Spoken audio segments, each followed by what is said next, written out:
First century की Indian female का picture, third century और 17th सेंचुरी, इन तीनों भी पिक्चर्स में अगर आप ध्यान से देखोगे तो एक बात कॉमन है, तीनों भी फोटोज में फीमेल ने अपने अपर बॉडी को कवर नहीं किया हुआ है। अब अगर आप एक 19th सेंचुरी की औरत और आज की औरत का पिक्चर देखोगे तो उसमें भी काफी फर्क है। ब्लाउज ये वर्ड तभी एग्जिस्ट ही नहीं करता था, औरतें साड़ी को बिना कोई ब्लाउज के ही ड्रेप कर लिया करती थी। सो आज हमारे देश में इतना बड़ा कल्चरल शिफ्ट कैसे आ गया? ओके, हो सकता है मेरा क्वेश्चन हल्का सा वियर्ड है, लेकिन अगर ऐसी किताबें पढ़ना गलत है, ब्लू फिल्म्स देखना गलत है, तो फिर आखिर क्यों हमारे देश में आपको ऐसे अनगिनत प्राचीन मंदिर दिख जाएंगे जिनमें अलग अलग प्रकार के सेक्सुअल एक्ट्स को डिटेल में एक्सप्लेन किया गया है, वो भी मंदिरों जैसे पवित्र स्थानों पर जहाँ पर बुजुर्ग से लेकर बच्चों को सबको आने की इजाजत होती है। अगर आज लिव इन रिलेशनशिप्स तो छोड़ ही दो, लव मैरिज करना भी एक गुनाह है। मुंबई जैसे शहर में तक इस गुनाह के लिए माँ बाप अपनी ही बेटी का मर्डर कर देते हैं, तो फिर हमारे ही धर्म सूत्र के 11वें अध्याय में गांधर्व विवाह का वर्णन कैसे किया गया है? आज अगर हमारे देश में प्रोस्टिट्यूशन इलीगल है तो फिर कैसे अर्थशास्त्र के चैप्टर 27 और कामसूत्र के बुक 6 में बहुत ही डिटेल में एक्सप्लेन किया गया है कि सेक्स वर्कर्स को समाज में हमें किस तरीके से रिस्पेक्ट करना चाहिए, उन्हें बिजनेस कैसे करना है, कैसे अपने क्लाइंट्स को खुश रखना है, मेंटेन करना है।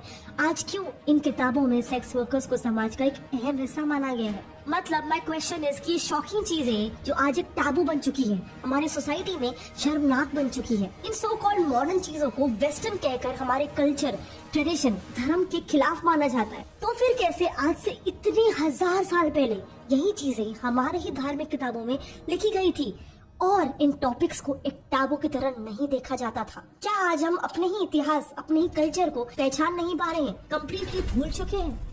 या फिर ये किसी की साजिश थी हमें हमारी ही संस्कृति से नफरत करवाने की, घिन दिलाने की, एक मॉडर्न आधुनिक सिविलाइजेशन से किसी दूसरे देश का गुलाम बनाने की? आज से 150 साल पहले मैक्स म्यूलर, जो कि ब्रिटिश इंडोलॉजिस्ट और संस्कृत स्कॉलर थे, मतलब ऐसा वो कहते थे, लेकिन जिन पर असल में ब्रिटिश सरकार ने जिम्मेदारी सौंपी हुई थी हिंदुस्तान के इतिहास को मरोड़ने के लिए। 1859 में उन्होंने अपनी वाइफ को एक लेटर लिख के बताया था कि हम एक बार तो भारत को कॉन्कर कर चुके हैं, लेकिन हमें एक बार फिर से इंडिया को कॉन्कर करना होगा, मगर इस बार उनके एजुकेशन सिस्टम को। और ये चीज उन्होंने बखूबी किया भी, जिसका परिणाम हम आज तक भुगत रहे, स्पेशली इंडियन औरतें।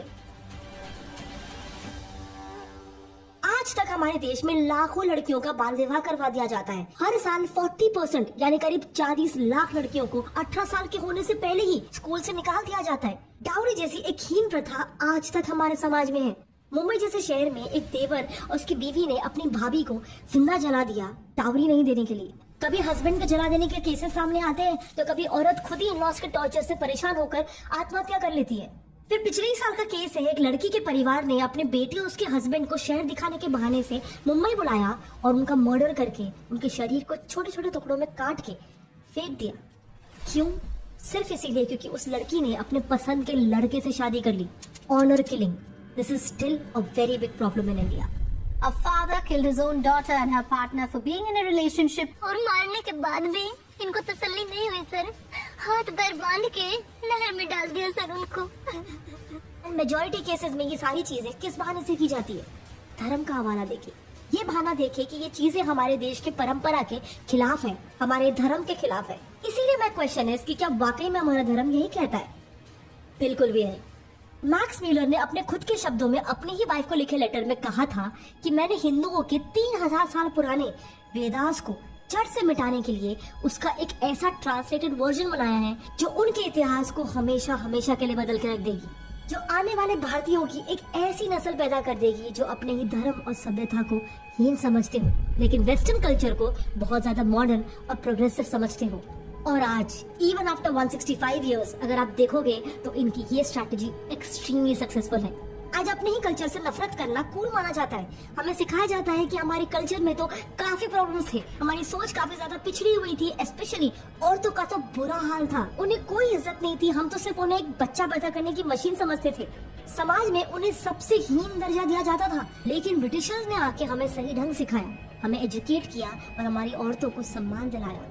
लेकिन इसी सोच को बदलने के लिए, हमारे असली इतिहास को सबके सामने लाने के लिए आज से 1 साल पहले मैंने और मेरी टीम ने एक प्रोजेक्ट पे काम करना शुरू कर दिया। हमने अर्थशास्त्र से लेकर वेदास तक, उपनिषद से लेकर कामसूत्र तक हमारी कई सारी ऐतिहासिक किताबों को, जो आज वेस्टर्न किताबों की पॉपुलैरिटी के नीचे दफन हो चुकी है, उन्हें दोबारा से पढ़ना शुरू किया। ये समझना शुरू किया कि वाकई में हमारा एंशिएंट इंडिया कैसा था, खासकर उस दौर में औरतों की क्या स्थिति थी, उनका समाज में क्या रोल था। एंड आज पूरे 1 साल के शेयर हार्डवर्क का नतीजा है ये बुक हर स्टोरी, जिसमें हमने हमारे पूरे इतिहास को एक तरीके से रीराइट किया है, दोबारा से लिखा है, लेकिन उस नजरिए से नहीं जो हमें हमारा वेस्टर्न एजुकेशन पढ़ाते आ रहा है, बल्कि सच्चाई के नजरिए से। ये मेरी लिखी हुई सबसे पहली किताब है, जिसका लिंक आपको नीचे डिस्क्रिप्शन में मिल जाएगा। अभी ये Amazon पे प्री बुकिंग के लिए भी अवेलेबल है।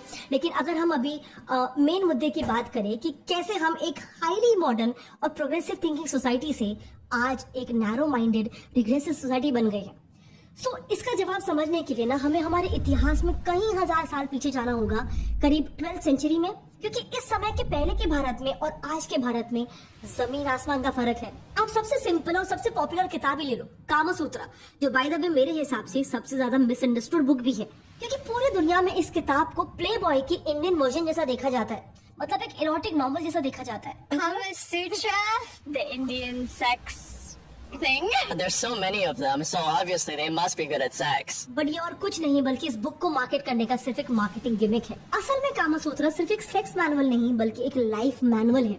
देखो, हमारे वेदास के हिसाब से हर ह्यूमन की लाइफ में 3 बेसिक गोल्स होते हैं। धर्म यानी कि अपने फैमिली और सोसाइटी के प्रति उसकी ड्यूटीज, अर्थ यानी कि वेल्थ, पैसे कमाना, और आखिरी काम यानी कि प्लेजर।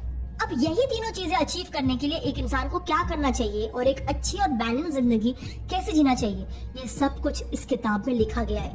इस बुक के अलग अलग चैप्टर्स में बहुत ही डिटेल में बताया गया है कि सबसे पहले तो अपने लाइफ के लिए एक सही लाइफ पार्टनर को कैसे ढूंढना है, उनमें क्या क्वालिटीज होनी चाहिए, शादी किस तरीके से करना है, शादी के बाद की जिंदगी कैसे जीना है, घर गृहस्थी कैसे चलाना है, और रिलेशनशिप में आने वाले प्रॉब्लम्स को टैकल कैसे करना है। एंड अंत में चैप्टर 7 कुछ हमारा पर्सनल ग्रूमिंग और सेक्सुअल प्रॉब्लम्स के मेडिसिन के बारे में बताता है। इसके अलावा चैप्टर 2 सुवर्ण नावा 64 डिफरेंट टाइप्स के सेक्सुअल एक्ट्स को एक्सप्लेन करता है।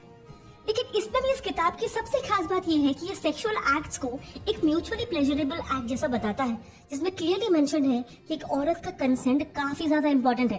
In fact unlike in real life Kamasutra में तो फीमेल प्लेजर को भी बहुत ज्यादा इंपॉर्टेंस दिया गया है। इसीलिए कामसूत्र सिर्फ एक सेक्स मैनुअल नहीं बल्कि एक लाइफ मैनुअल था, और हमारे कल्चर में भी सेक्स को एक टैबू सब्जेक्ट की तरह नहीं देखा जाता था, बल्कि जिंदगी के एक अहम प्रिंसिपल की तरह देखा जाता था, जिस बारे में लोगों को एजुकेट भी किया जाता था। इसीलिए अगर आप देखोगे तो हमारे मंदिरों जैसे पवित्र स्थलों में भी सेक्सुअल स्कल्पचर्स बनाए गए थे and the act was very normalised. In fact सिर्फ कामसूत्र ही नहीं बल्कि और भी कई किताबें हैं जिसमें सेक्सुअल प्लेजर्स यानी कि काम का वर्णन किया गया है, जैसे रति रहस्य, आनंद का रंग, नागरा सर्वस्व एंड और भी किताबें। इसके अलावा मैरिजेस को लेके भी तब की सोच काफी प्रोग्रेसिव थी। धर्मसूत्र में गांधर्व विवाह का कॉन्सेप्ट एक्सप्लेन किया गया है और उसको लेके ऐसे सारे श्लोकास भी लिखे गए हैं। जैसे इस श्लोका का मतलब है कि गांधर्व विवाह को सबके लिए अच्छा माना गया है, क्योंकि ये शादी दोनों भी पार्टनर्स की सहमति से होती थी। कामसूत्र में भी गांधर्व विवाह को सपोर्ट किया गया है क्योंकि इसके सक्सेस के चांसेस हाई होते थे। इनफैक्ट कामसूत्र में तो ये तक बताया गया है कि अगर लड़का और लड़की भाग की शादी करना चाहते हैं तो अगर वो कुशाग्रास को जला के उसके अराउंड फेरे मारते हैं तो उस विवाह को भी एक कानूनी विवाह माना जाएगा। हमारे वेदास में भी लव मैरिजेस के कई स्टोरीज मेंशन हैं, जैसे कि चैप्टर 10 में उर्वशी और पूर्वास, अदिति पुराना में राजा दुष्यंत और शकुंतला, और यही क्या मनुस्मृति एक ऐसी किताब जिसे अल्ट्रा कंजर्वेटिव माना जाता है और जिसके लेखक मनु के थॉट्स को एंटी फेमिनिस्ट माना जाता है। उनकी किताब मनुस्मृति में तक गांधर्व विवाह को एक अच्छी शादी बताया गया है, क्योंकि इसमें लड़की और लड़का अपने मर्जी से शादी के लिए राजी होते हैं। इसके अलावा अगर आप उस दौर की सबसे कॉमन प्रथा देखोगे स्वयंवर की, तो इस कॉन्सेप्ट में भी तो एक लड़की को हक था अपने पसंद के लड़के से शादी करने का। कोई जोर जबरदस्ती का कॉन्सेप्ट था ही नहीं, मगर ये प्रिविलेज कंटेम्प्रेरी इंडियन सोसाइटी में अनफॉर्चुनेटली बहुत ही कम लड़कियों को मिलता है। इसके अलावा आज भी हम कई हजार साल आगे आ गए हैं, लेकिन फिर भी हमारी सोसाइटी में डिवोर्स औरतों को लाचार की तरह देखा जाता है, उन्हें एक बोझ की तरह देखा जाता है। डिवोर्स लेने की परमिशन भी कई फैमिलीज में औरतों को दी ही नहीं जाती है, उन्हें अपने ही हाल में बस छोड़ दिया जाता है। लेकिन हमारे एंशिएंट इंडियन सोसाइटी ने इसके भी सोल्यूशन सोच रखे थे। अर्थशास्त्र के चैप्टर 3 में डिवोर्स लेने के सर्कमस्टेंसेस क्लियरली लिखे हुए हैं, जिसके हिसाब से 2 टाइप के डिवोर्सेस हो सकते हैं। पहला एक म्यूचुअल डिवोर्स, जिसको परास्परा द्वेषत मोक्ष बोलते थे, जो कपल आपस में ले सकते थे एक दूसरे की सहमति से। और दूसरा, औरत अपने पति को 3 सिचुएशन में छोड़ सकती थी। पहला, अगर वो एक बुरे कैरेक्टर का इंसान हो। दूसरा, अगर वो 10 महीने से ज्यादा वक्त के लिए गुमनाम हो, यानी उसकी कोई खबर नहीं हो। और तीसरा अगर वो इम्पोर्टेंट यानी कि अगर वो मेडिकली अनफिट हो टू हैव चिल्ड्रन। एक्चुअली ऐसा माना जाता है कि हिंदुइज्म में स्पेशली हमारा जो वैदिक पीरियड था वो काफी रिग्रेसिव था, लेकिन ये भी एक कम्प्लीटली मैनिपुलेटेड हिस्ट्री है जो सिर्फ हमें बेचा गया है। तभी के काफी सारे हिस्टोरियंस जो होते थे ना, वो वेदास को संस्कृत से इंग्लिश में ट्रांसलेट करते वक्त बहुत ज्यादा मैनिपुलेट कर देते थे, गलत लिख देते थे, क्योंकि वैसे भी इंग्लिश ही लोगों को आता था और संस्कृत काफी ज्यादा लोगों को आता ही नहीं था, आज भी नहीं आता है। इसीलिए इस बुक में चैप्टर 4 और चैप्टर 5 में मैंने डिटेल में वेदास के कई सारे श्लोकास को बाकायदा ट्रांसलेट करके बताया है कि उन श्लोकास का ओरिजिनल मीनिंग क्या था। उस दौर की कई सारी कॉन्ट्रोवर्शियल कहानियों को भी पढ़ के हमने समझने की कोशिश की है कि हिंदू फिलॉसफी का कोर क्या था, उन कहानियों का अर्थ क्या था। इंडस वैली सिविलाइजेशन से लेकर मॉडर्न इंडिया तक इंडियन सोसाइटी, हमारी इंडियन सोसाइटी इवॉल्व कैसे हुई और स्पेशली उसमें औरतों का कितना बड़ा कंट्रीब्यूशन था। आज का जो मॉडर्न फेमिनिज्म है जो क्लियरली हम लोगों ने वेस्ट से कॉपी किया है, वो काफी ज्यादा टॉक्सिक हो चुका है। We have gotten to the point of becoming toxic feminist. But true women empowerment क्या था, स्पेशली एंशिएंट इंडिया में किस तरीके से औरतों का भी एक बहुत बड़ा रोल था हमारी सोसाइटी को शेप करने में, जिनकी हिस्ट्री या तो फिर क्लियरली इरेज कर दी गई या तो फिर मैनिपुलेट की गई। बट उन कहानियों को हमने सामने लाने की कोशिश की है हमारी इस बुक में। एंड ऑनेस्टली जैसे मैंने बताया कि ये मेरी फर्स्ट बुक है, बट इसको लिखने का एक्सपीरियंस इतना ज्यादा एनलाइटनिंग था, इतनी सारी चीजें हमें मालूम पड़ी हमारे कल्चर के बारे में, हमारे पास्ट के बारे में, जो आज तक हमें बताई ही नहीं जाती है। And that is exactly my point. इन कहानियों को सामने आने क्यों नहीं दिया जाता है? मेरे हिसाब से अगर ये कहानियां हमें स्कूल में पढ़ाई होती तो शायद हम हमारे समाज को इतना रिग्रेसिव नहीं मानते, शायद हमें फेमिनिज्म नाम के इस कॉन्सेप्ट की जरूरत ही नहीं होती। लेकिन फिलहाल अभी अगर हम आज पे वापस आए तो जैसे मैंने आपको बताया 2024 के मॉडर्न दौर में तक 40% लड़कियों को 15 से 18 साल के बीच में यानी 10th से 12th क्लास होने के पहले ही स्कूल से निकाल दिया जाता है। लेकिन उस दौर में लड़कियों की भी उपनयना यानी कि थ्रेड सेरेमनी करवाई जाती थी, जिसका मतलब उनको वेदास का ज्ञान लेने के लिए गुरुकुल जाने की परमिशन थी।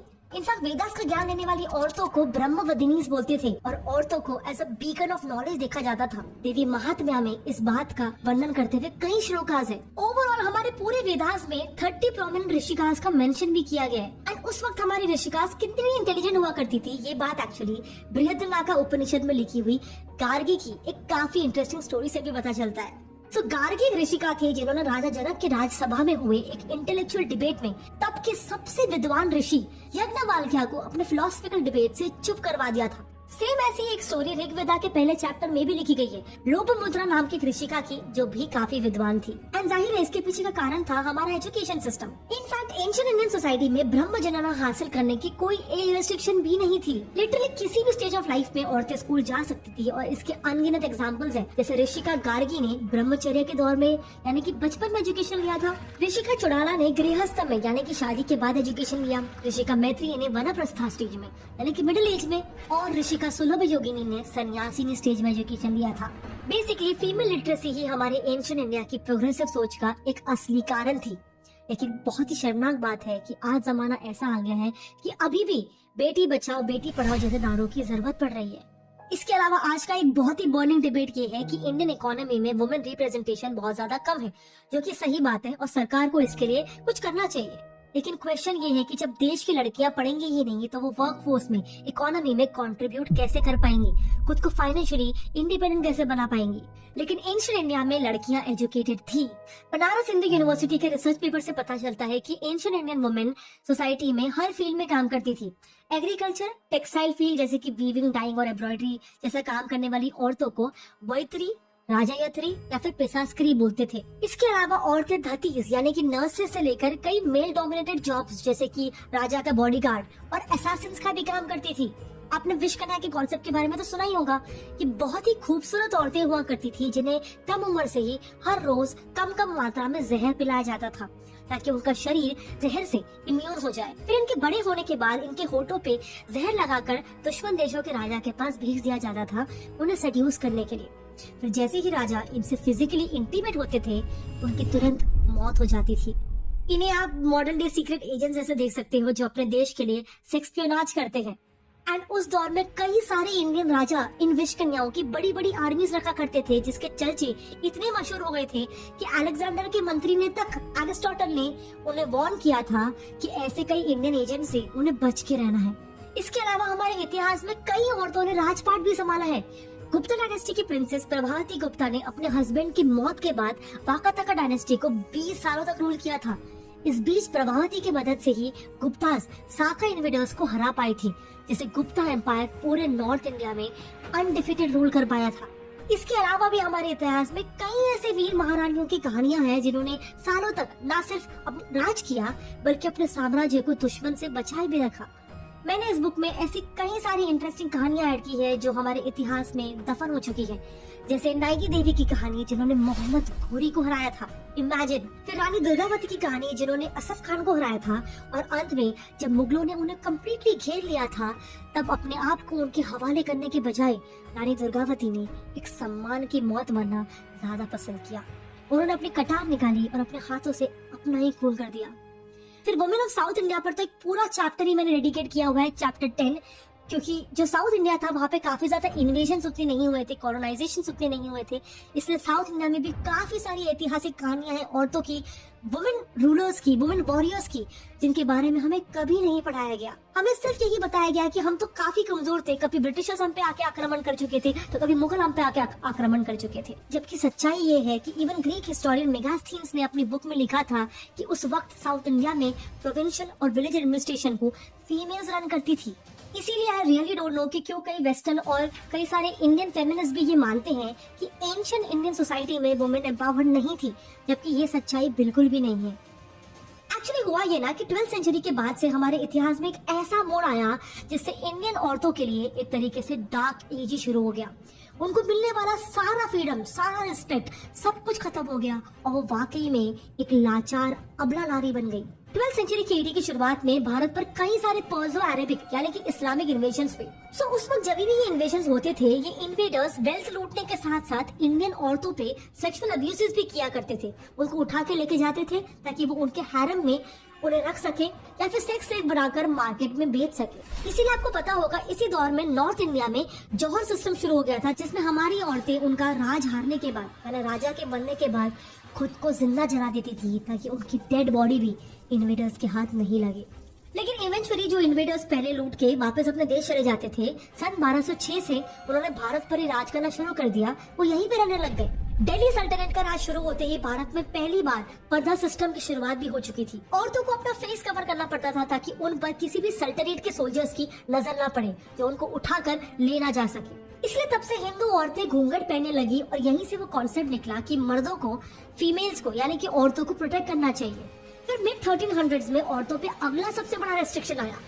सुल्तान फिरोज शाह तुगलक ने एक शाही फरमान जारी कर दिया कि अब से इंडिया की औरतें अकेले एक मेल कंपेनियन के बिना बाहर नहीं जा सकती है। सेम वैसा ही जैसे आज तालिबान रूल में अफगानिस्तान में हो रहा है। लेकिन हमारे देश में इस एक फरमान ने पूरे इंडियन औरतों की जिंदगी ही बदल दी। वो हमेशा हमेशा के लिए अपने घरों में ही बंद हो गई। अब क्योंकि उनका बाहर जाना बंद हो चुका था, इससे उनका एजुकेशन भी बंद हो गया। वो किसी इकोनॉमिक एक्टिविटी में भी शामिल नहीं हो पा रही थी एंड इवेंचुअली वो अपने घरों में मेल्स पे ही डिपेंडेंट होने लग गई, उन पर एक बोझ बनने लग गई। और यहीं से वो जो टॉक्सिक पेट्रियार्की के कॉन्सेप्ट के बारे में हम बात करते हैं उसकी शुरुआत हुई, क्योंकि मेल्स पर पूरी तरीके से डिपेंडेंट होने की वजह से उनको लाइफ में कुछ भी करने के लिए उनकी ही परमिशन लेनी पड़ती थी। अब आप जानते ही होंगे ये जो इन्वेडर्स थे वो हमारे रिलीजन के सारे एग्जिस्टेंस को डिस्ट्रॉय कर देते थे। मंदिरों को, उसमें जो स्कल्पचर्स बनते थे उनको, हमारे एंशिएंट टेक्स्ट को, सबको जला देते थे। इसीलिए इसके बाद जो आने वाली न्यू जनरेशन थी वो कम्प्लीटली अनअवेयर थी। उन्हें पता ही नहीं था कि हमारा इतिहास क्या है, हमारे इतिहास में औरतों की क्या स्थिति थी, उनका क्या पोजीशन था और ओवरऑल सोसाइटी कितनी प्रोग्रेसिव थी। एंड यहीं से हम एक रिग्रेसिव कंजर्वेटिव सोसाइटी बनना शुरू हो गए। फिर आए ब्रिटिशर्स जिन्होंने बाकी बची कसर भी पूरी कर दी। इनके राज में तो औरतों के कपड़े पहनने पर भी पाबंदी लग गई। The virtual museum of images and sound के अनुसार एंशिएंट इंडिया में औरतें अपर बॉडी को कवर नहीं करती थी। ज्यादा से ज्यादा वो बड़े बड़े ऑर्नामेंट्स यानी कि सोने के गहने पहना करती थी। फिर जब इंडिया में दिल्ली सल्तनत और मुगलों का रूल आया तब औरतें उनके अपर बॉडी को सिर्फ साड़ी से ड्रेप करके कवर कर लिया करती थी। ब्लाउज का कॉन्सेप्ट नहीं था। लेकिन हमारे इस कल्चर की वजह से ब्रिटिशर्स हमें अनएजुकेटेड, जाहिल गवार समझते थे। इसीलिए काफी इंटरेस्टिंग स्टोरी है कि एक दिन रविंद्रनाथ टैगोर जी की भाभी जिनानंदा नंदिनी देवी बंगाल के ब्रिटिश क्लब में जब एंट्री मार रही थी तब क्लब में उनको एंट्री नहीं दी गई। उनको बोला गया कि ऐसे इनअप्रोप्रिएट कपड़ों में उनको वो अंदर नहीं ले सकते हैं। अब ये इंसल्ट वो सह नहीं पाई और उन्होंने सबसे पहली बार देश में ब्लाउज इन्वेंट किया। इसके बाद से औरतों ने ब्लाउज पहनना शुरू किया, बट ब्रिटिशर्स ने फिर अगला निशाना बना दिया औरतों के जॉब्स को। एंशिएंट इंडिया से ही हमने देखा था कि औरतें टेक्सटाइल इंडस्ट्री में सबसे ज्यादा काम किया करती थी। ये काम ब्रिटिशर्स के एरा तक भी चल रहा था, क्योंकि वो कहीं ना कहीं घर में बैठ के ही ये काम किया करती थी। अब इनके इन इंडियन कपड़ों की यूरोपियन मार्केट में बहुत डिमांड थी, पर जैसे ही इंग्लैंड में इंडस्ट्रियल रेवोल्यूशन हुआ, उन्होंने हमारी ही सिल्क और कॉटन लेके मशीन से कपड़े बनाना शुरू कर दिया, और उल्टा उन्होंने हमारे इंडियन टेक्सटाइल में टैरिफ्स और टैक्सेस को बहुत ज्यादा हाई इम्पोज कर दिया, जिससे वो महंगे हो गए और नतीजन उनकी ग्लोबली डिमांड काफी ज्यादा कम हो गई। इससे हुआ ये कि जो औरतें घर बैठे बैठे कमा रही थी, उनका वो इनकम भी एकदम से बंद हो गया। इसके बाद फिर ब्रिटिशर्स ने उनकी एंसेस्ट्रल वेल्थ भी छीन ली। लेट 19th सेंचुरी में एंग्लो हिंदू इनहेरिटेंस लॉ पास करके ये डिक्लेयर कर दिया उन्होंने कि औरतें अपने पति या फिर पेरेंट्स की प्रॉपर्टी को इनहेरिट नहीं कर सकती है।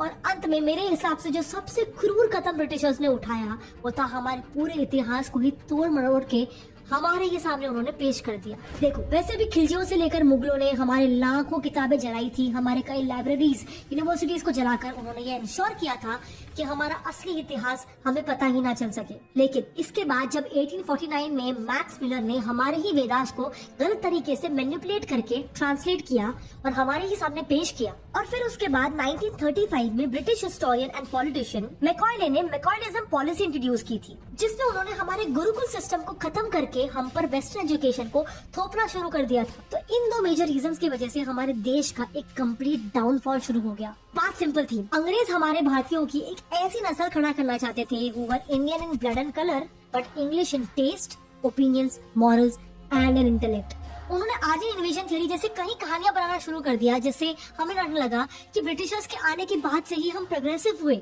उससे पहले तो हम जाहिल गवार थे, हमारी सोच बहुत ही छोटी थी। एंड क्योंकि इस बार उन्होंने देश की रीढ़ की हड्डी यानी हमारे एजुकेशन सिस्टम पर वार किया था, इसका परिणाम हम आज तक भुगत रहे हैं। लेकिन मेरी ये किताब हर स्टोरी इसी सोच को बदलने का एक सिंसियर अटेम्प्ट है। Today I am 26 years old। मैं मुंबई में बॉर्न एंड बॉट अप हूँ, लेकिन इसके बावजूद पिछले 26 सालों में मेरे फ्रेंड सर्कल, मेरे स्कूल, कॉलेज, ऑफिस में कितने ही लोग ऐसे मैंने देखे हैं, आपने भी देखे होंगे, जो आज तक इंडियन सिविलाइजेशन को सबसे पिछड़ी हुई सिविलाइजेशन मानते हैं, हमारे कल्चर ट्रेडिशन का मजाक बनाते हैं और वेस्टर्न कल्चर को कूल मानते हैं। And don't get me wrong, किसी भी दूसरे देश के कल्चर को रिस्पेक्ट करने में कोई भी बुराई नहीं है, लेकिन अपने रूट्स पर प्राइड नहीं फील करने में बुराई है। इसीलिए अगर आप चाहते हो कि हमारी आने वाली जनरेशन और इनफैक्ट हमारी अभी की भी जनरेशन को इंडिया का असली इतिहास पता हो, तो प्लीज इस वीडियो को जितना हो सके अपने फ्रेंड्स और फैमिली में शेयर करो। एंड अगर आप इस बुक को परचेज करना चाहते हो, जिसमें हमने एग्जैक्टली वही करने की कोशिश की गई है, हमने एक तरीके से हमारे इतिहास को दोबारा से लिखने की कोशिश की है, लेकिन इस बार हमारे कॉलोनाइजर्स के नजरिए से नहीं, बल्कि सच्चाई के नजरिए से। इसीलिए आप डेफिनेटली ये बुक अपने लिए, अपने फ्रेंड्स, फैमिली के लिए, अपने बच्चों के लिए परचेज कर सकते हो। बहुत ही सिंपल लैंग्वेज में है, कोई भी बोरिंग टर्म्स नहीं है, एक बोरिंग हिस्ट्री की किताब नहीं है, बहुत ही इंटरेस्टिंग बनाने की कोशिश की है पिक्चर्स के थ्रू, कहानियों के थ्रू, अच्छी अच्छी स्टोरीज के through. I would highly recommend कि आप इस बुक को एक बार परचेज करके देखो। मैंने लिंक नीचे डिस्क्रिप्शन में डाल रखा है, अभी ये Amazon पे प्री बुकिंग के लिए अवेलेबल है। मिलते हैं अगले वीडियो में, तब तक के लिए जय हिंद।